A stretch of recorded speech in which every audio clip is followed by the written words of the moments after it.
I did a video a couple days ago where I speak of becoming roommates with a guy that was my mentor.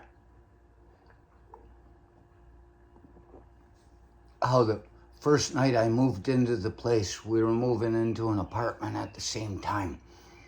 And I was standing there alone. He wasn't home. And I was in the hallway and I stopped and I cried because I knew that he was not going to like parts of me that he hadn't seen yet.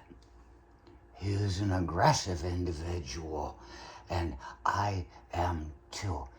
People like to say, you goddamn happy, and I look at him and I say, no, I'm a little bit too aggressive for that. But there's a part of me that's very sensitive too. Part of me that sometimes needs to be hidden even from myself, because I know that it could tear me apart in this world that we live in. So if I seem dark and indifferent, as one comment from a viewer said when I talked about Leslie Lemke, and if you look at my page, the Judas Resurrection, go down and hit on it, you'll see the image of actually when I was roommates with that guy. It was Halloween and I put on the same camo that I would do when I was in the army, but I had hair like this and I was like, and I said, wow, that's the way they should let us go into combat. 6 foot tall beasts running across the field with hair on fire and going, you want to scare the enemy? Don't give them a short haircut. They look like just regular guys. Everybody's wearing a military haircut these days. And you should never be afraid of somebody just because they tell you they own an AR-15. They haven't been in a situation where they're about to get taken out simply out of their own fear and inability to act in a situation as it happens. They've got no experience in real threat situations.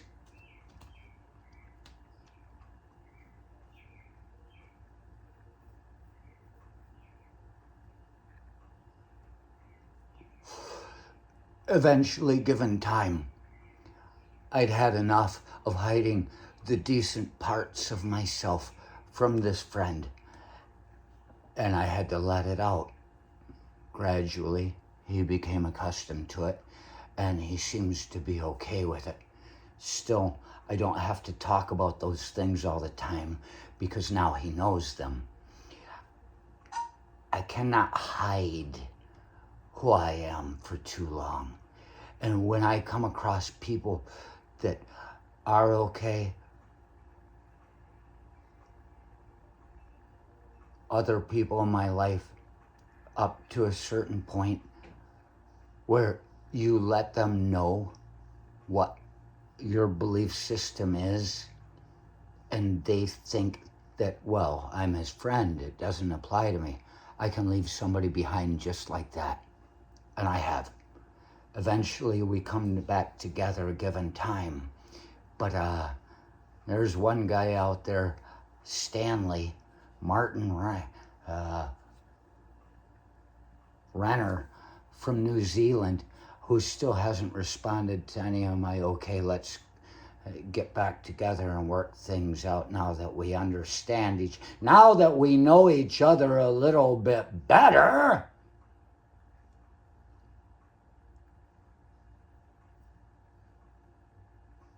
But usually it happens only to fall apart once again because they come in thinking that they're gonna fucking be okay taking that part away from you again and pulling shit that you do not agree with on you. It's like, back off, bitch.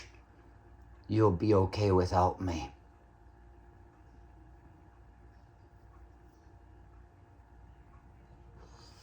But here I'm watching some AI production about Carl Jung Sigmund Freud's student, who eventually had a parting of ways with him also. They had a parting of ways because Freud didn't like the way Jung was going with his studies and with his understandings and with his path.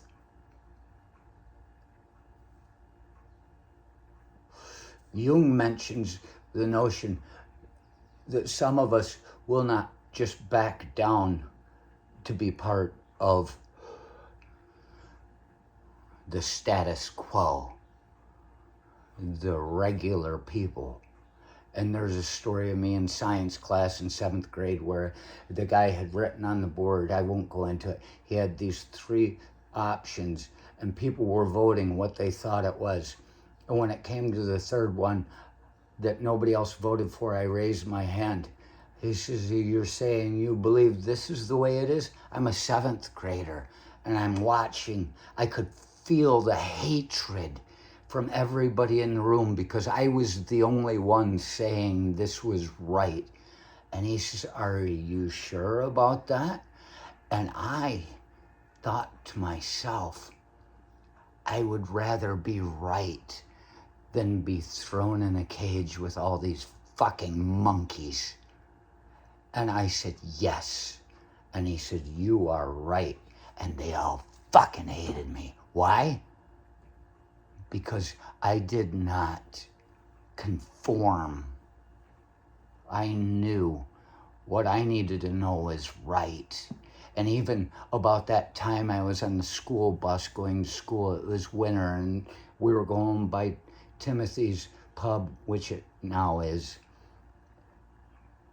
There was a dead bird hanging upside down from the wire. It froze to death, and I was hanging upside down by it on the school bus. I saw it, and I was there for days, and finally I thought, you know, I'm not saying this bird has anything to do with it, but it was the bird I was looking at when I thought it. I said, I know I am different from other people. It's not something I choose to be. It's something I am.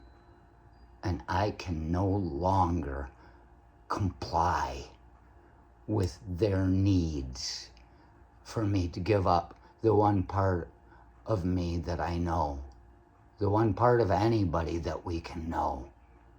It's our inner self. And if we ignore it, you are stuck in a neurotic state. At best, you can hope to strive, and it's unlikely that you will learn to cope. And for sure, you will never achieve mastery. I changed that day. I became myself. And I allowed myself to be.